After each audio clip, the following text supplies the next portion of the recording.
எல்லாருடைய கருத்துக்களும் சொல்லப்படுவது.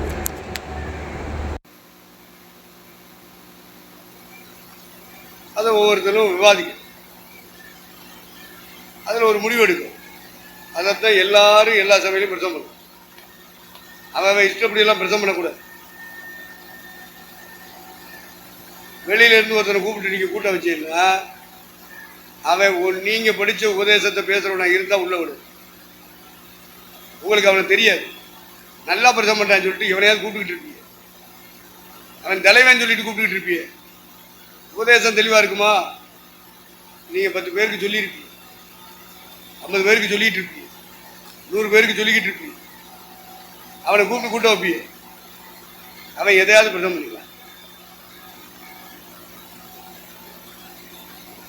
பைபிளத்தான் பிரசவம் பண்ணுவாங்க.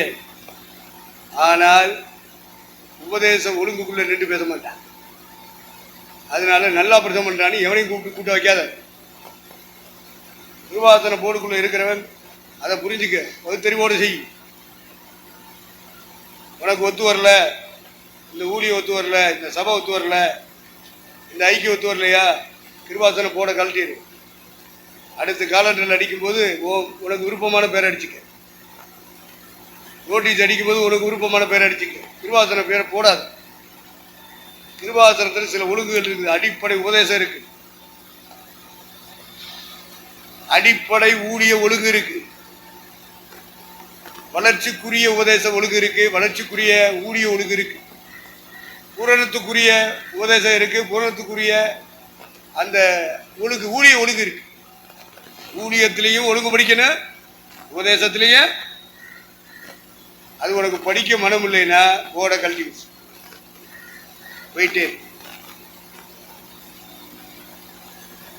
இல்லைன்னா கிருவாசனத்தில் இருக்கிற அடிப்படை ஒழுங்கும் தெரிஞ்சிருக்கணும். உபதேசம் உனக்கு ஃப்ரெண்டா இருப்பான், அவன் பிரசங்கம் உனக்கு பிடிச்சிருக்கு. கிருவாசன ஊழியத்துக்குள்ள கூட்டிட்டு வராது. புதுக்கோட்டைக்காரங்க கூப்பிடுவாங்க, கூப்பிடாம போவாங்க, அது அவங்களுடைய ஒழுங்கு. திருவாசனை போட்டு இருக்கிறவனுக்கு ஒழுங்கு இருக்கு. உபதேசத்திலையும் ஒழுங்கு இருக்கணும், ஊழியத்திலையும் ஒழுங்கு. இப்ப புதுக்கோட்டையில பேசிட்டு இருக்கும்போது கலந்துரையாடல் எல்லாருடைய மனசுல இருக்கிறதையும் உபதேச கருத்துக்களையும் சொல்லணும், ஊழிய கருத்துக்களையும். 2 கருத்து இருக்கு, சொல்லுங்க எத்தனை கருத்து? இது 2ஐயும் படிக்காம கிருவாசனத்துக்குள்ள இருக்கக்கூடாது. இஷ்டப்படி ஊழியம் செய்யறதுல கிருபாசனம் போடு. ஒழுங்கு படிக்கிறது படிச்சிருக்கியா? படிச்சிருக்கியா? ஆமான்னு சொல்லி இல்லை இல்லைன்னா இல்லை. 2க்கு நடுவில் இருந்தீங்கன்னா பாதி கிணறு தானவே என்ன அவன் அந்த நிலைமை தான் உனக்கு வரும். ஒன்று தாண்டாம இங்கிட்டே இல்ல தாண்டி பாதி கை கொள்ளுவேன், பாதி கை கொள்ள மாட்டேன்னா நீ நடுவில் பொத்துன்னு விழுந்து செத்தே வரும்.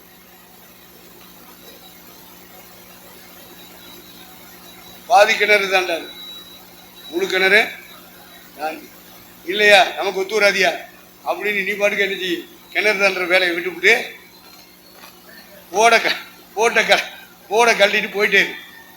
யாரு தடை உனக்கு? யார் தடை? யாராவது தடையா? இஷ்டம் செய்யறதுக்கு யாராவது தடையா? இச்சையை நிறைவேற்றுறதுக்கு யாராவது தடையா? ஆசை நிறைவேற்றுறதுக்கு யாராவது தடையா? எவனா தடை பண்ணுவான்னா அந்த போட விட்டு தூக்கி வீசு.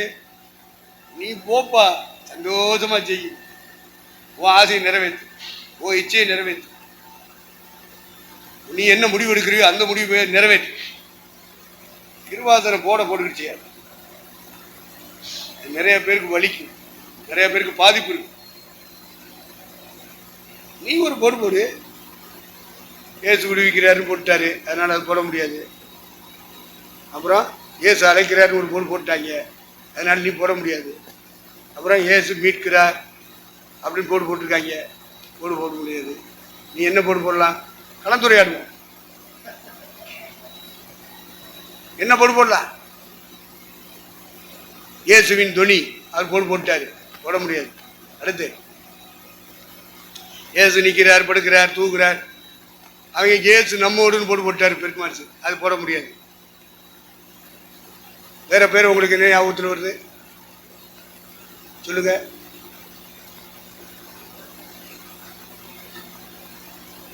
சொல்லுங்க. நீ போட்டே ஆகணும். இல்லைன்னா நீ பாதி கிணறு தாண்டக்கூடாது, முழு கிணறு தாண்டுற ஆளா இருக்கணும். என்ன கஷ்டம் வந்தாலும் நஷ்டம் வந்தாலும் உள்ள பாதாளத்துக்குள்ள போயிடக்கூடாது, மரணத்துக்குள்ள போயிடக்கூடாது. முழு கிணறு தாண்டத்தான்.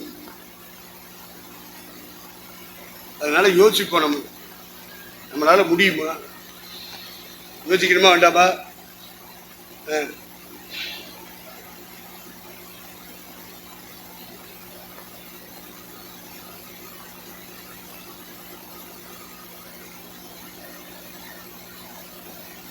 பதினாலு லூக்கா.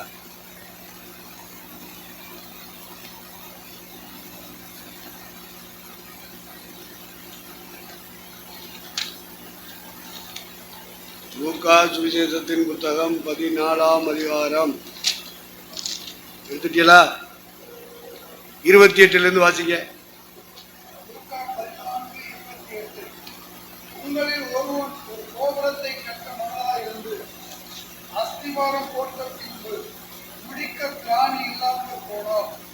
பார்க்கிறவர்கள் எல்லாரும் இந்த மனுஷன் கட்ட தொடங்கி முடிக்க திராணி இல்லாமல் போனான் என்று சொல்லி தன்னை பரியாசம் பண்ணாதபடிக்கு அதை கட்டி தீர்க்கிறதற்கு தனக்கு நிர்வாகம் உண்டோ இல்லையோ என்று முன்பு அவன் உட்கார்ந்து செல்லும் செலவை கணக்கு பாராமல் இருப்பாரோ?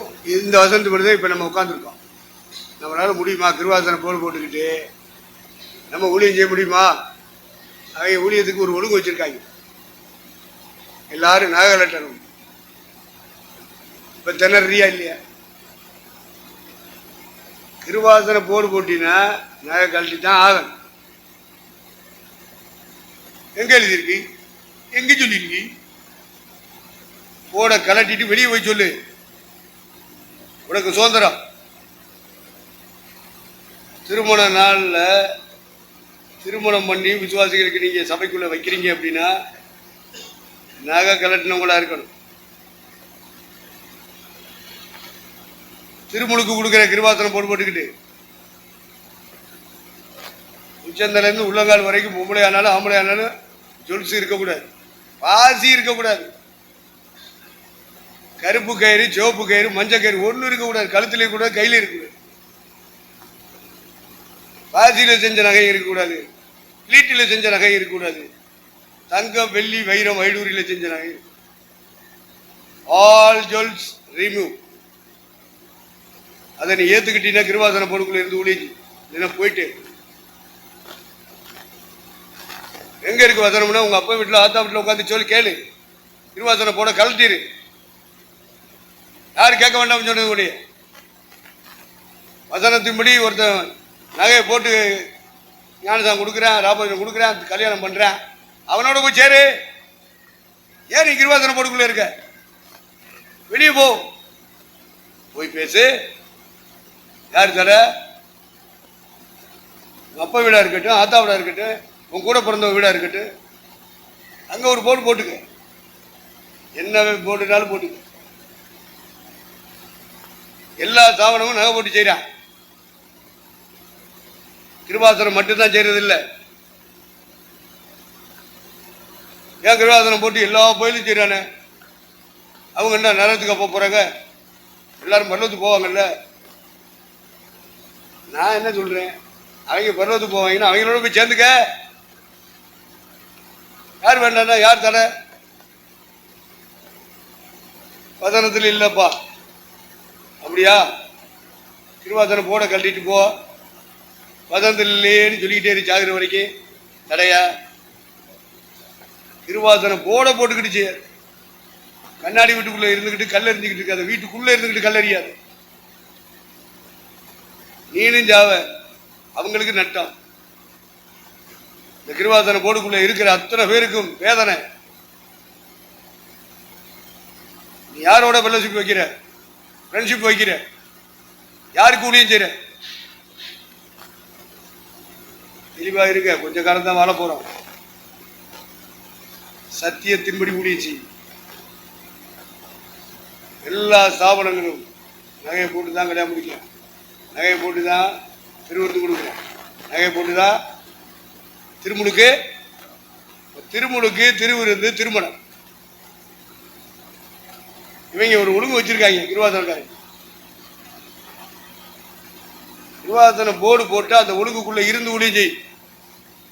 கேள்வி கேட்கணும்னா போர்டை கலட்டிட்டு வெளியே போய் கேளு. கிருபாசனக்காரன் எவன் இந்த உன்னை தடுக்க மாட்டான். தடுத்தா என்கிட்ட சொல்லு, நான் பார்த்துக்க. கிருபாசன ஊழியக்காரன் தடுக்கிறாயா? எங்களுக்கு அதை சொல்லித்தர தெரியல. அவங்க ஒரு ஒழுங்கு வச்சிருக்காங்க. சாதையாக வச்சுட்டாரு அந்த காலத்தில் ஒழுங்கு. அவர் ஒரு தேவ மனுஷன். அவர் எந்த ஸ்தாபனத்திலிருந்து பிரிஞ்சு வந்தவர் இல்லை. மற்றவெல்லாம் பிரிஞ்சு வந்தவெல்லாம் ஸ்தாபனம் வச்சிருக்கான்.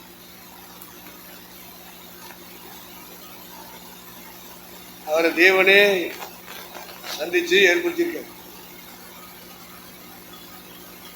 தேவனே இந்த சபைகள் எல்லாம் அவர் மூலமா உண்டாக்கியிருக்கார்.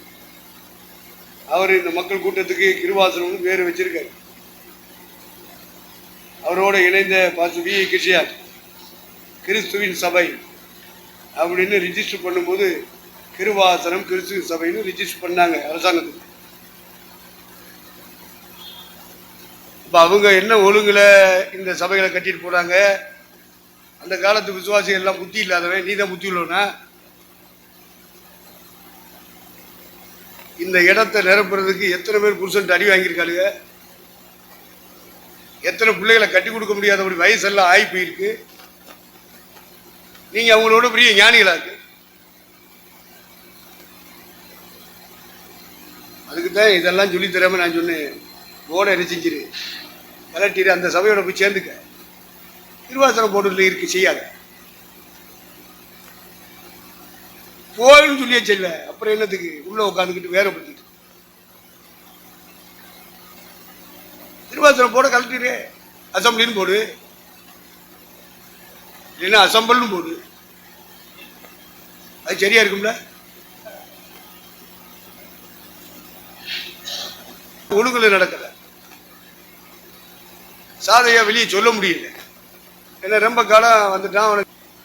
ஆனா நம்ம வச்ச ஒழுங்குல நடக்கலையே, இவன் நம்மோடு இணைஞ்சி ஊழியருக்கு தகுதி இல்லை அப்படின்னு சொல்லிட்டு ரொம்ப காலம் பொறுத்து பொறுத்து பொறுத்து பொறுத்து வந்தார். மனம் திரும்பிடுவாங்க.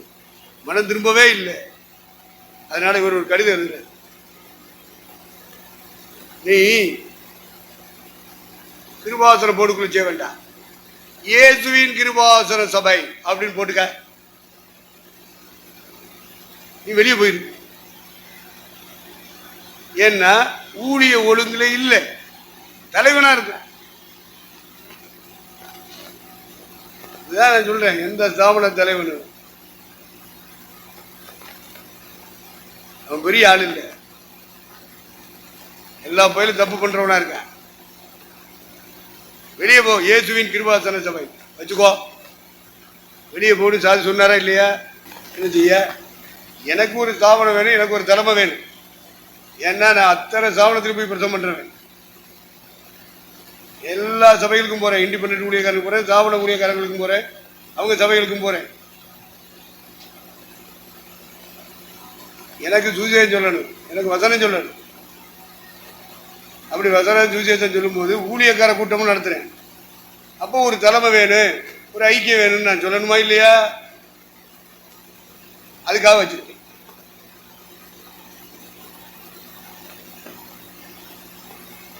அவங்க ஒழுங்குல நடக்கிறாங்க, உபதேச ஒழுங்குல இல்லை ஊழியத்தின் ஒழுங்குல நடக்கிறாங்க அப்படிங்கிறதுக்காக இல்லை. எனக்கு வேணும் பிரசவம் பண்ற எனக்கு ஒரு தலைமை, ஒரு ஐக்கியம், அதுக்காக வச்சுக்கிட்டேன். ஏன்னா நான் பிரசவம் பண்ண வேண்டியது, நான் எதை பிரசவம் பண்றேனோ அது என் வாழ்க்கையில் இருக்கு.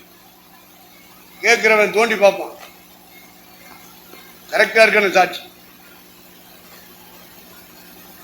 அதுக்காக. அதனால திருமணம், திருமுழுக்கு, திருவிருந்து இதை பற்றி உங்களுக்கு ஏதாவது ஐயப்பாடுகள் இருக்குமானால் இந்த நாட்களில் நீங்கள் கேட்டு தின்னுட்டு தூங்கிட்டு இருக்காது. வேணுங்கிறவன் மட்டும் ஏண்டவா, மற்றவெல்லாம் தூங்கு. திருவாசனத்தில் இருந்தாலும் சுயசித்தம் செய்கிற சில ஊழியக்காரர் இருப்பான், சொந்த சித்தம் செய்வான், சொந்தமாக முடிவு எடுப்பான். இவெல்லாம் வரமாட்டான், வர வேண்டிய அவசியம் இல்லை. இவன் தான் உள்ள உட்காந்துட்டு கேள்வி கேட்குறது, இப்படி செய்யலாமோ அப்படி செய்யலாமோ, இவனுக்கு உபதேசம் ஒழுங்கு தெரியுமா, இவனுக்கு ஊழிய ஒழுங்கு தெரியுமா, எதை வச்சு கிருபாசனம் போடுறேன், புரிஞ்சா போட்டிருக்கேன். அதனால தான் அவன் இருக்கிற வீட்டை பற்றியே கேள்வி கேட்குறேன். எல்லாரும் திருடி.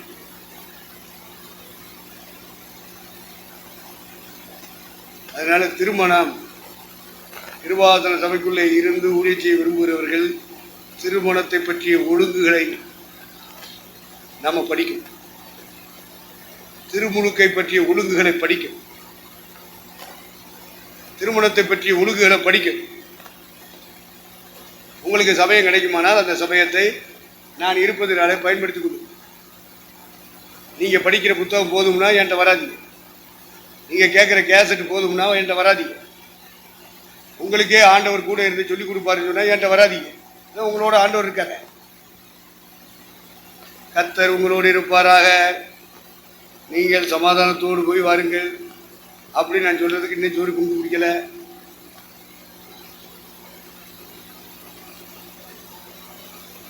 அதனால இது மூணை பற்றி கிருபாசனம் போர்டு போட்டு ஊழியம் செய்ய விரும்புகிறவர்கள் மூணை பற்றி தெளிவடைய. உங்களுக்குள்ளே கேள்விகள் வரக்கூடாது, உங்களுக்குள்ளே சந்தேகங்கள் வரக்கூடாது. என்கிட்ட கைவிட்டு ஒரு ஃபோன் பண்ணுறேன், நான் இப்போ ஏர்போர்ட் மதுரையில் இருக்கேன். ஏய்யா, ஆனால் அவர் கேட்குற முறை பாருங்க, நகை போடக்கூடாது ஐயா, நகை போட்ட என்னையா பாவம் ஐயா. அப்போ நான் என்ன நினைக்கிறேன், ஓ அவன் சபையில் உள்ள மக்களை நடத்துறதுக்கு கேட்குறான் நான் நினச்சிக்கிட்டேன். அவனை இந்த கேள்வி கேட்டவன். அப்போ ஆரம்பத்தில் புதுசாக வந்துக்கிட்டு இருப்பான் விசுவாசி, வந்துக்கிட்டே இருக்கட்டும், இப்படி அனுமதிக்கலாமா அப்படி இருக்கிறேன். அப்போ ஏதோ சபையில் அவன் செய்ய போகிறா போகுது. உன் பொண்டாட்டி நான் போட்டுக்கலா, நான் போட்டுக்காளா, பொண்டாட்டி நான் போட்டுக்கல. ஒன்று ரெண்டு பேருக்கு பொண்டாட்டி இல்லை, அதனால் அவங்களை கேட்க முடியாது. பொண்டாட்டி இருக்கிறவன்ட்ட தான் கேட்க முடியும். நான் போட்டுக்காளா, எதுக்கு நான் போடல, ஏழை போடல, அவங்கள்ட்ட கேட்கணுமா, அவளை பொண்டாட்டியா வச்சிருக்க நீ, ஆம்பளையாரு ஆம்பளையாரு புருஷராயிருக்குன்னு சொல்லியிருக்காங்க. 1 கொரிந்தியர் 16 12-13.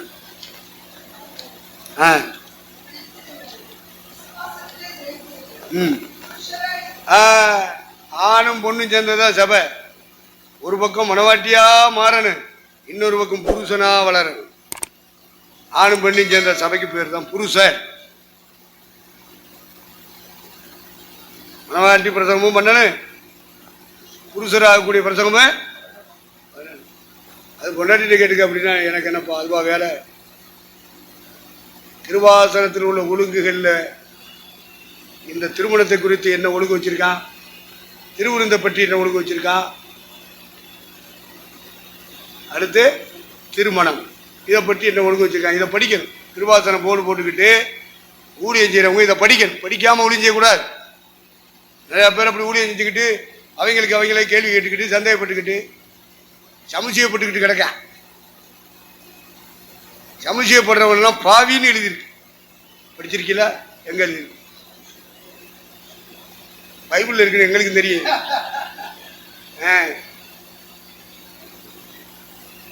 எங்க எழுதியிருக்கு? ஆதியாமத்தில் எழுதியிருக்கு. வெளிப்படுத்தலையா? கொரிந்தியர் இல்லையா? கொரிந்தியர்ல இல்லடா முண்டாம். ரோமர் எத்தனை அதிகாரம் சொல்லு? நீ நாகப்பட்டினத்துக்கே தலைவன். என்னம்மா? வாசி.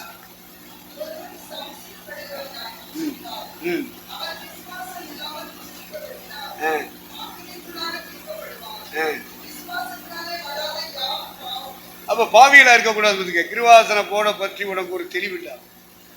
செய்யலாமா செய்யக்கூடாதா? திருமுழுக்கு கொடுக்கலாமா கொடுக்கக்கூடாதா, நகை போடலாமா போடக்கூடாதா, திருவிருந்து கொடுக்கலாமா கொடுக்கக்கூடாதா, திருமணம் பண்ணலாமா பண்ணக்கூடாதா என்று நீ இங்கிட்டும் இல்லாமல் அங்கிட்டும் இல்லாமல் பாதி கிணறு தாண்டின ஊழியக்காரனா இருப்பீன். நான் கிருபாசனத்துக்குள்ள கொத்துரு ஒரு நாள் விழுவேன், செத்து. எப்படி? இதனால் இப்போ உங்களுக்கு சீக்கிரம் முடிச்சுட்டு உட்கார வச்சு பேசிக்கிட்டு இதை பற்றி ஒரு தெளிவை நீங்கள் கண்டிப்பாக உங்களுக்குள்ளேயே மாதிரி கேள்வி வரக்கூடாது, சந்தேகம் வரக்கூடாது. நீங்கள் போய் பங்கெடுக்கிற ஊழியக்கார ஐக்கியம் சபை மக்கள் அவங்க கேள்வி கேட்கும்போது நீங்கள் ஆடக்கூடாது. ஆடாமல் அசையாமல் உறுதியாக இருக்கும். இதாயா எங்கள் ஸ்தாபனத்தில் இப்படி ஒரு ஒழுங்கு இருக்கு. இது 1945 தொடங்கினது இந்த கிருபாசன ஊழியம். எப்போ? அப்போ உன்ட்ட கேள்வி கேட்குறவன் பிறந்திருக்கவே மாட்டேன். சரி, கேட்குறவன் பரிசுத்தமாகவும் இருக்க மாட்டான், சத்தியத்துக்கு ஊழியம் செய்ய மாட்டான், அவன் கொண்டாடி ஊழியம் செஞ்சுட்டு இருப்பான், அவன் பிள்ளைகளுக்கு ஊழியம் செஞ்சுட்டு இருப்பான், அவன் ஜாதிக்கு ஊழியம் செஞ்சுட்டு இருப்பான், அவனுக்கு பேர் புகழ் வர்றதுக்காக ஊழியம் செஞ்சுட்டு இருப்பான், இல்லைன்னா பணம் சம்பாதிக்கிறதுக்காக ஊழியம் செஞ்சுட்டு இருப்பான். இந்த நாய்களுக்கு பதில் சொல்லணுமா? ஆனாலும் நீங்கள் போய் பழகிறதுனால, அப்படி ஒரு ஊழியர் ஐக்கியத்துக்குள்ளே இருக்கிறதுனால, அப்படிப்பட்ட விசுவாசிகளை பார்க்கறதுனால நீங்கள் தெளிவாக சொல்லணும். பற்றியெல்லாம் நீங்கள் ஆடாமல் அசையாமல் உறுதியாக இருந்தால் அவங்களுக்கு பதில் போகிற பதில் தெளிவாக இருக்கும். அவன் என்ன சந்தேகத்தோடு பேசினாலும், எந்த கேள்வியை கொண்டு வந்தாலும் இந்த 3 விஷயத்தில் உங்களுக்கு தெளிவாக இருக்கு. கிருபாசன போர்டில் இருக்கிற உனக்கே தெளிவு இல்லை, ஆடிக்கிட்டு இருக்க, அசைஞ்சுக்கிட்டு இருக்க, எது சரி எது சரியில்லைன்னு தெரியாமல் இருக்குன்னா எப்படி நீ கிருபாசன போர்டுக்குள்ளே இருப்ப? இப்படி சமுச்செய்யப்படுகிறவனாய் ஊழியத்துக்குள்ளே இருப்பாயானால் நீ பாவியாத்தான் இருப்பாய். நீ இருக்கிற ஸ்தாபனத்தை பற்றி ஒரு தெளிவு இருக்கு. அவங்க சில ஒழுங்குகளை வச்சிருப்பாங்க. 1945 ஆரம்பிச்சாங்க. அப்போ இருந்து இப்போ வரைக்கும் இந்த ஒழுங்கு தான். நகை போட்டவங்களுக்கு ஞானசானா, நகை போட்டவங்களுக்கு திருவிருந்து, நகை போட்டவங்களுக்கு கல்யாணம். நீ நேற்று பிறந்த பயிலுங்க. நீ நான் கேள்வி கேட்கறது? கேள்வி கேட்க ஒரு வயசு வேண்டாம்? இந்த இஸ்லாமிய குரூப் இருக்குங்கள நண்பர்கள், அவங்க எல்லாம் கிபி 600 தான் எழுதுனாங்க. குர்ஆன் எழுதுறது கிபி 1 இருந்து எழுதி முடிச்சுட்டாங்க. புதிய ஏற்பாடு 1700 தொடங்கி, கிமு 1700 தொடங்கி மலியா தீர்க்கதரிசனம் வர கிமு 400 இயேசுநாதர் பிறப்பதற்கு முன்னாடியே எழுதப்பட்ட புத்தகம் பழைய ஏற்பாடு. இது ரெண்டையும் படித்து வச்சுக்கிட்டு கிபி 600 பின்னாடி வந்த பயிலுங்க. இயேசுநாதர் மரிக்கவில்லை, இயேசுநாதர் அடக்கம் பண்ணப்படவில்லை, இயேசுநாதர் உயிர் தெழவில்லை, ஆனால் இயேசுநாதர் மேலே போயிருக்கிறார், அவர் வருவார். எது சத்தியமோ அதை மறைச்சிட்டாங்களே. இதை பேசிட்டு இருக்கிற உலக நாடுகள்லாம் பேசிட்டு இருக்கான். யாரு? ஷாஹிர்னு ஒருத்தன். அவன் பேர் என்ன? ஷாஹிர் நாயக். என்ன நாயக்கோ தெரியும். அவன் ஷவுடு விரட்டி விரட்டி அடிப்பான் தாவீதை. இப்போ சொல்லுவான், ஐயா நான் ஒரு செத்த நாய்ப்பா, என்னை போய் விரட்டுறிய அப்படின்னா. உங்களுக்கு நான் செத்த நாயை பற்றி சொல்லிக்கட, ஊரில் நாயை பற்றி சொல்லிக்கட, இனி சொல்லலை. நரகத்துக்கு போகிற நாய்களை சொல்லியிருக்கேன்.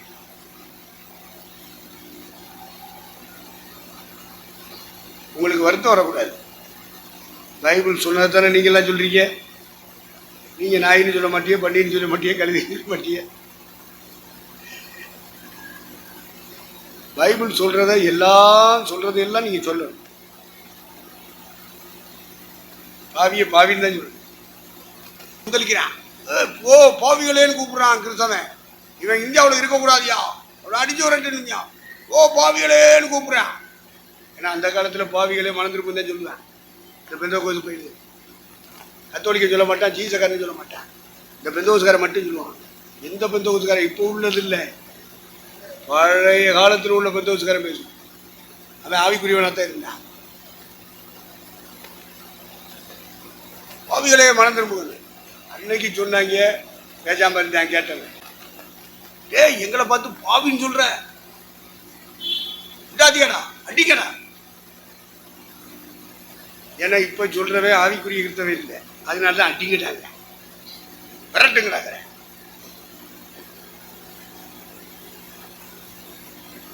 அதனால சம்சயப்படுகிறவர்களாய் நீங்கள் கிருபாசன போடுக்குள்ள இருக்கக்கூடாது.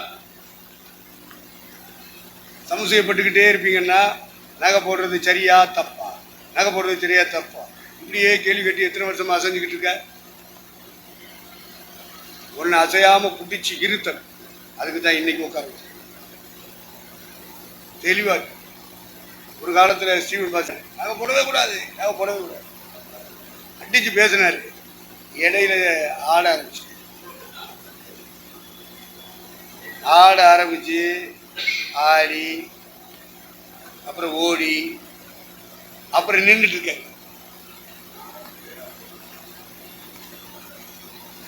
பார்த்த வேண்டாம், கேட்ட வேண்டாம். உனக்கு அதுக்காக நான் பதிவு பண்ணி காட்ட முடியுமா? அது கடந்த காலம், நிகழ்காலம் அல்ல. நான் ஆடி இருக்கேன்.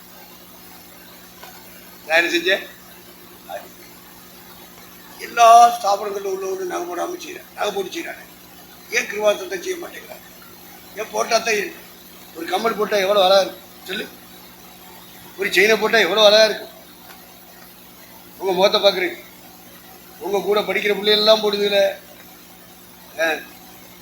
இப்போ நீங்க போட்டால் எவ்வளோ அழகா இருக்கும். இந்த கிருபாசன கரைக்கு போட வர மாட்டேங்கிறான். ஆட்டம் கண்டது என்னுடைய மனநிலை எங்கே எழுதியிருக்கிறது என்று கேள்விக்கடை என்னுடைய மனதிலிருந்து எழும்பி யாரும் பதில் சொல்ல வேண்டும். நான் ஆண்டவர் சமூகத்தில் உட்கார்ந்தேன். என்னப்பா சொல்றீங்க? சொல்லுங்கப்பா செய்யறேன். என்னப்பா சொல்லுங்கப்பா. ஆவியானவர் சொல்லி தருவாரியா? உனக்குள்ள எழும்புகிற கேள்விகளுக்கு பதில் பரிசுத்த ஆவியானவர் தான். உனக்குள்ளே சில வசனங்கள் சரியா தப்பான்னு தெரியாம ஆட்டம் கண்டுகிட்டு இருக்கும் உன் மனசு, வெளியே சொல்ல முடியாது. அதை ஸ்திரப்படுத்துகிறவர் பரிசுத்த ஆவியானவர் தான். சந்தேகங்களை தெளிவுபடுத்துகிறவர். எந்தெந்த வசனத்தில் உபதேசத்தில் நீ ஆடிக்கொண்டிருக்கிறாயோ அதுல ஆட்டத்தில் இருந்து விலகி நீ ஸ்திரப்பட்டு நிற்க முடியாது. உதவி செய்கிறவர் பரிசுத்த ஆவியானவர். உபாமா 33:5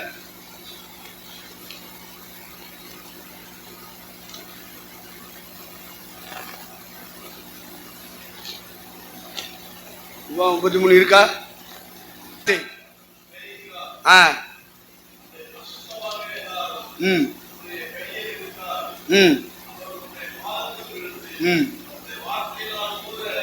அப்ப பாதத்துல உட்காரு. உனக்கு சந்தேகம் வந்துருச்சா உன் கையில இருக்கிற பைபிள் மேல?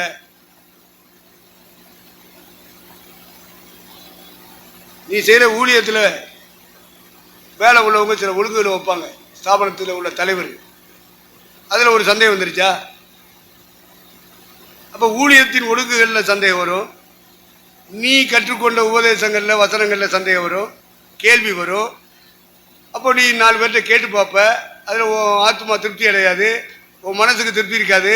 அப்ப என்ன செய்யணும்? தேவ சமுத்திரம் உட்காரு, ஊழியத்தை நிறுத்து. சுவிசேஷம் அறிவிக்கிறத நிறுத்து. வீட்டுக்கூட்டம் நடத்திக்கிட்டு இருந்தா வீட்டுக்கூட்டத்தை நிறுத்து. ஆண்டோடைய பாதத்தில் உட்காரு. ஆவியானவரே எங்களுக்குள்ளே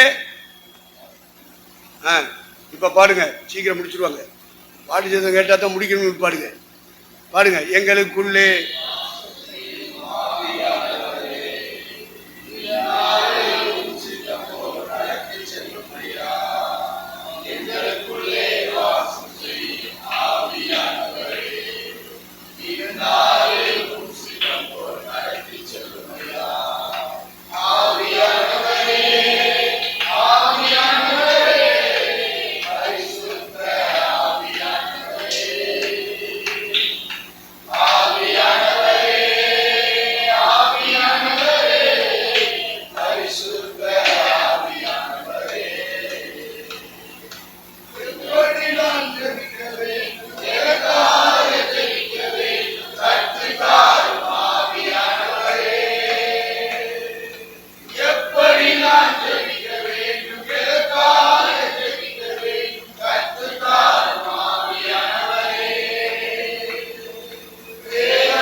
அலையிலே சொல்லுவா.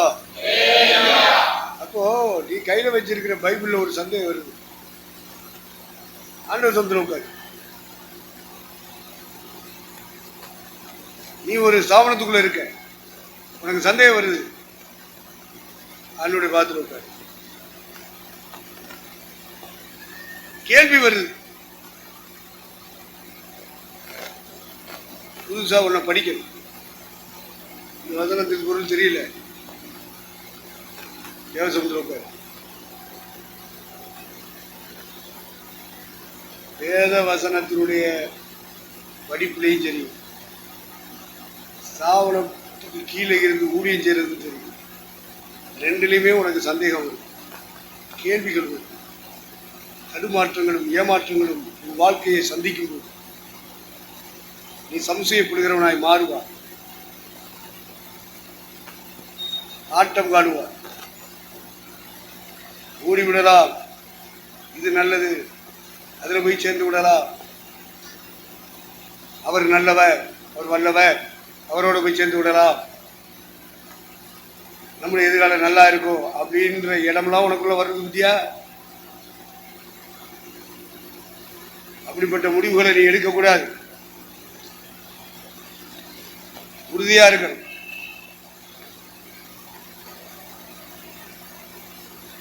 நல்லா நிக்கணும். 1 பேதுரு 5:10.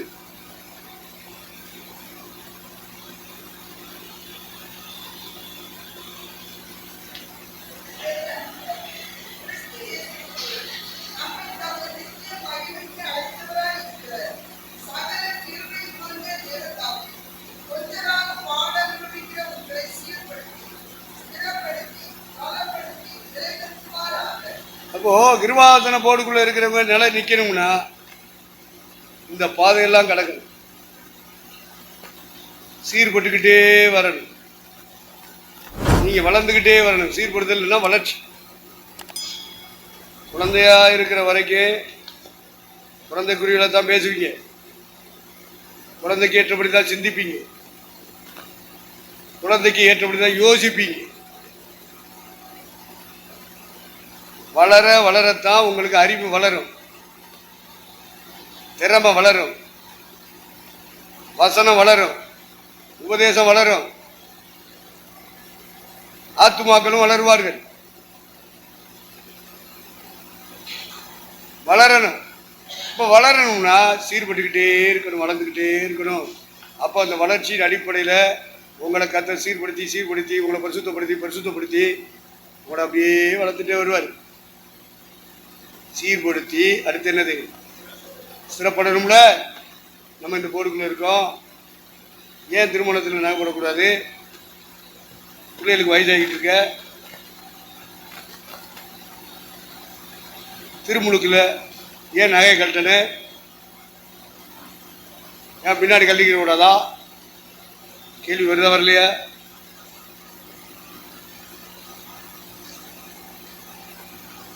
இப்போ திருமணத்தில் பிள்ளைகளுக்கு வயசாகி போயிடும்.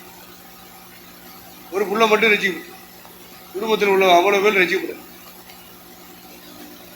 எப்படி அவளுக்கு கல்யாணம் முடிப்பா? அது ஒன்றா இருக்குமா? அது நினச்சி நிற்குமா? அப்படிப்பட்டதுக்கெல்லாம் ஊழியக்காரங்க ஒதுங்கிடணும். ஜெபம் பண்ணிட்டு இருப்போம். நான் ஜெபம் பண்ணுறேன், அப்பா அம்மா தான் செய்யணும், நாங்கள் செய்ய முடியும். தெளிவாக சொல்லு. ஏதாவது அப்படி இப்படிமா செஞ்சு இத்தனை கல்யாணம் செஞ்சோன்னு லிஸ்ட் எடுக்கிறக்கா செஞ்சுன்னு வச்சுக்க, நீனு நான் தான் போவேன், அந்த பிள்ளையோடைய வாழ்க்கையில தான் போகும். தெளிவாக இருக்கு. கடவுளுக்கு பயப்படுங்கப்பா. தெரியாமல 1945 இந்த ஊழியத்தை ஃபார்ம் பண்ணார ஃபவுண்டர் சாது ஏசுதாசன் ஐயா, இணைஞ்சு நின்றாரே வி. கிருஷ்ணன் ஐயா, இணைஞ்சு நின்றாரே சாது மோட்சகன். இவங்கெல்லாம் நான் பைத்தியக்காரங்களா? நீங்க எல்லாம் புத்திசாலியா? மற்ற சாவனத்தில் உள்ளவங்க பூரா கல்யாணம் முடிச்சிருப்பேன். நான் பொண்டாட்டி கேட்டபடி பிள்ளை கேட்டபடி தான் பேசுவேன், பிரசங்கம் பண்ணுவேன். நீ எப்படி செய்யக்கூடாது. கிருபாசந்திரம் கூடாது. கல்யாணம் முடிச்சிருந்தாலும் சரி, கல்யாணம் முடிக்காம இருந்தாலும் சரி, தெளிவாயிரு. சீர்படுத்தி திறப்படுத்தி உனக்குள்ள வருகிற சந்தேகங்களை நீக்கி, அப்பதான் உனக்கு ஸ்திரம் உண்டாகும். அடுத்து பலப்படுத்தி உன் உச்சத்திலேருந்து உருளங்கால் வரைக்கும் பலவீனம் இருக்கு. உன் மனைவிட்ட பலவீனம், புருஷன்கிட்ட பலவீனம், பெற்ற பிள்ளைகள்கிட்ட பலவீனம், அடிக்கடி வியாதி வரும், நோய் வரும், சரீரத்தில் பலவீனம் வரும், நம்முடைய வருமானங்களில் பலவீனம் வரும், பொருளாதார நெருக்கடி. அதுக்கு பேர் என்னது? நான் பலவீனம்னு சொல்றேன். நம்ம கைக்கு வர்ற வருமானத்தில் ஒரு பலவீனம் வரும்.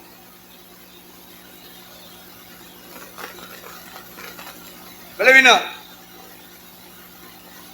பொருளாதாரம் பலவீனப்பட்டாலே குடும்பத்துக்குள்ள அடித்தடி சண்டை தான். பிள்ளைகளுக்குள்ள சண்டை, புருஷ மண்டாட்டிக்குள்ள சண்டை. கடவுளுடைய ஊழியத்தை செய்யறவன் தெளிவா இருக்கும். தா தா அப்படி சொல்லுகிற அட்டையை போல உறிஞ்சிக்கிட்டு கூட தா தா என்று சொல்லுகிற வாசி எத்தனாம் அதிகாரம்? நீதிமொழிகள். இதெல்லாம் நான் ஊழியக்காரன் படிக்க வேண்டிய பாடம்ப்பா. இதெல்லாம் கூட்டங்கள்ல சொல்லி தர மாட்டாங்க. தா தா என்று சொல்லுகிற எத்தனை அதிகாரம்? 30 அதிகாரமா? நீதிமொழிகள் 30.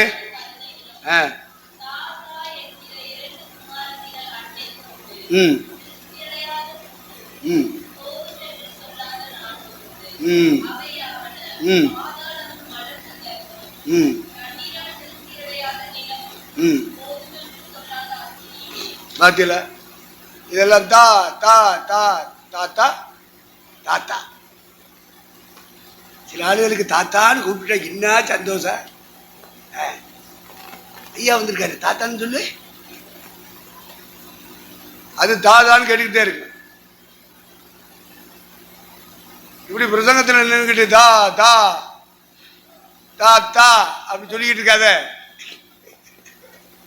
திருப்தி அடையாத 3 4 அப்படின்னு சொல்றான் ஞானி சாலமு. தெளிவாயிரு.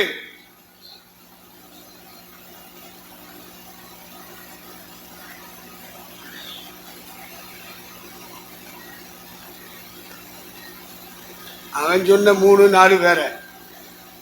நான் சொல்றது எது தெரியுமா? தா தான்னு பிரசவம் பண்றான் இல்லையா? காணிக்க தா தசம் பாங்க தா தா தா தா. என்னைக்கு பிரசவம் பண்ணாலும் தாத்தா சொல்லிக்கிட்டே இருக்கா. இது திருப்தி அடையாத பிரசங்கிமார். பிரசங்கம் பண்ணக்கூடாதா என்று சொல்லவில்லை. பைபிள்ல இருக்கு, நான் சொல்றேன்னு சொல்லு. ஆனா ஓயாம சொல்ல. வார வாரம் சொன்னா தானே வர வர விருத்தி அடைய முடியும். அதனாலதான் சொல்றோங்கிறான். அப்ப நம்ம என்ன செய்ய? வா தா தான்னு சொல்லிக்கிட்டே இருக்க கூடாது. அவர் திருப்தி அடையாதவர்கள் அப்படின்னு அர்த்தம். அவங்க யாரு?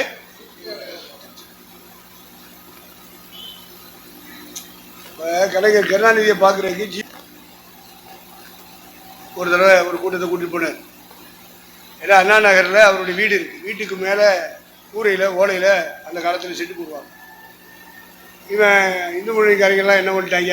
அந்த சபையை ஓலையில் போட்ட சபையை தீ வச்சுட்டாங்க. அப்போ எல்லாரும் கூப்பிட்டுருக்காங்க, வா வா கலைஞரை பார்ப்போம், ஏதாவது உதவி செய்வோம், வா போகும். போயிட்டாரு. போய் உட்காந்துரு. பேசிகிட்டு இருக்காங்க. பேசிட்டே இருக்கும்போது சொல்கிறாங்க, நீங்கள் சொல்லுங்கய்யா வாட்சுமா தூண்டி விடுறாங்க. சொல்கிறாரு. என்ன சொல்கிறாரு? ஐயா இப்படி ஒரு சபை இருந்துச்சு, அதில் 10 300 பேர் கூடி வந்து ஆராதிக்கிறாங்க. இந்த இந்து முன்னணிக்காரங்க எல்லாம் தீ வச்சுட்டாங்க.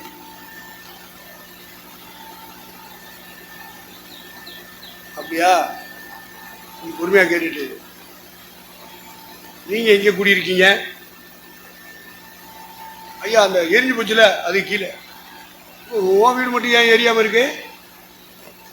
ஏசுனாரு கட்டின வீடு எரிஞ்சு போச்சு. உன் பொண்டாட்டுக்குள்ளே கட்டின வீடு அது கல்லு கட்டடம்யா. அப்போ ஏசுனாருக்கு ஓலை, உனக்கும் உன் பொண்டாட்டி பிள்ளைக்கு கட்டலாம். புரிஞ்சுக்க, சக்தி இருந்தா புரிஞ்சுக்க. ஏதோ கதை சொல்றாருன்னு கேட்டு போகாத. மனம் திரும்ப வேண்டிய நேரம். கருணாநிதி அப்படி கேட்டிருக்க. எனக்கு ஏண்டா வந்தவனு போயிடுச்சு. யாருக்கு? மற்றவன் இருக்க விடுறாங்களா? வாங்க வாங்க, கெட்டைக்கு கெட்டைக்கு நல்ல மூட்டை கொடுப்பாங்க, டூ வீலர் கொடுப்பாங்க, டூவே கொடுப்பாங்க, அதை கொடுப்பாங்க, இதை கொடுப்பான்னு சொல்லி கூட்டிகிட்டு போயிடுறாங்களே. ஒரு ஆவிக்குரியவனும் வஞ்சிக்கப்பட்டு போகிறேன். அதோட நொந்து வெந்து அதில் இருந்ததாயா. இனிமே ஓலையில் கட்டாதீங்கடா, சீட்டில் போடுங்கடான்னு மெட்ராஸுக்குள்ளே போட்டார். அப்புறம் கும்பகோணத்தில் பிள்ளைகள் எரிஞ்சாங்கல்ல பள்ளிக்கூடத்தில் குழந்தைங்க. அதுக்கப்புறம் கம்ப்ளீட்டாக தமிழ்நாடு முழுவதும் சீட்டை போடு, எவனும் கூரைய போடுங்க, சட்டமாகவே போட்டேன்.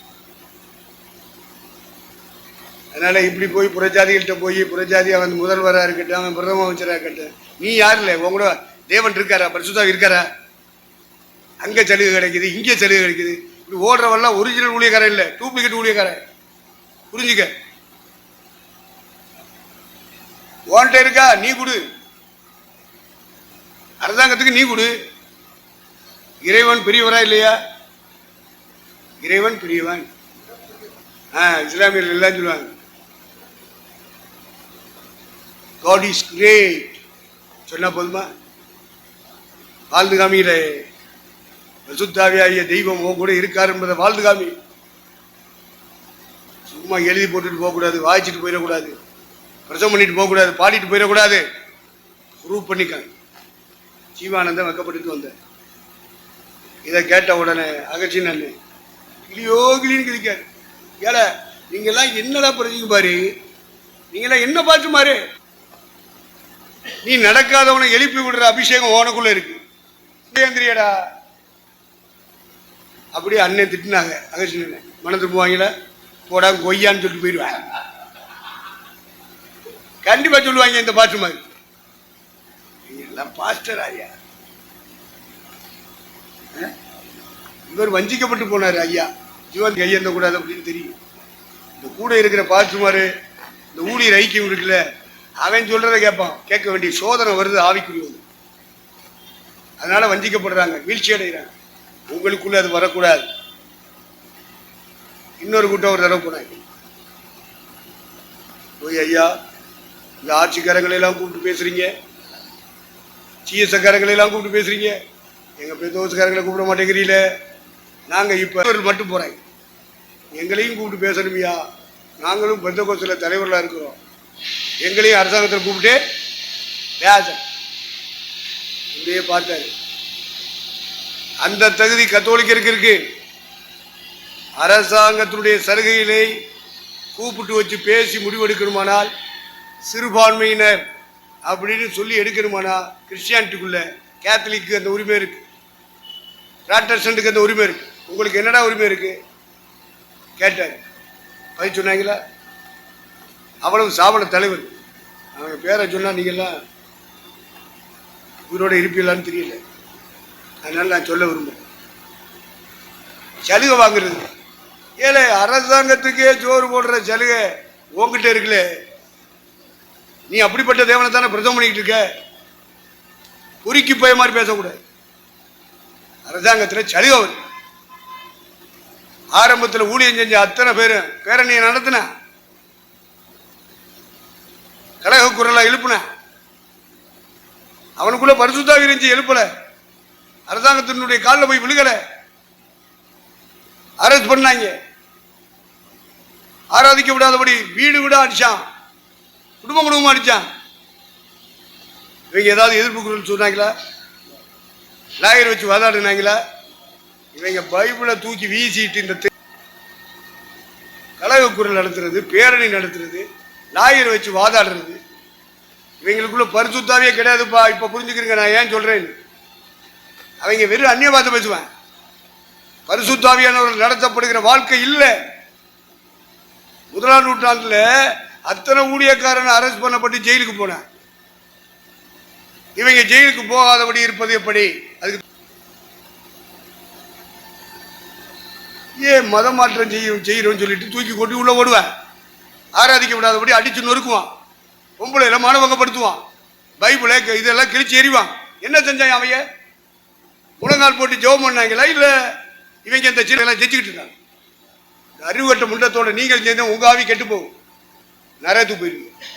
ஜாக்கிரதையா இருக்க. இதோட நான் நிறைவு செய்கிறேன். எல்லாரும் எந்திரிங்க.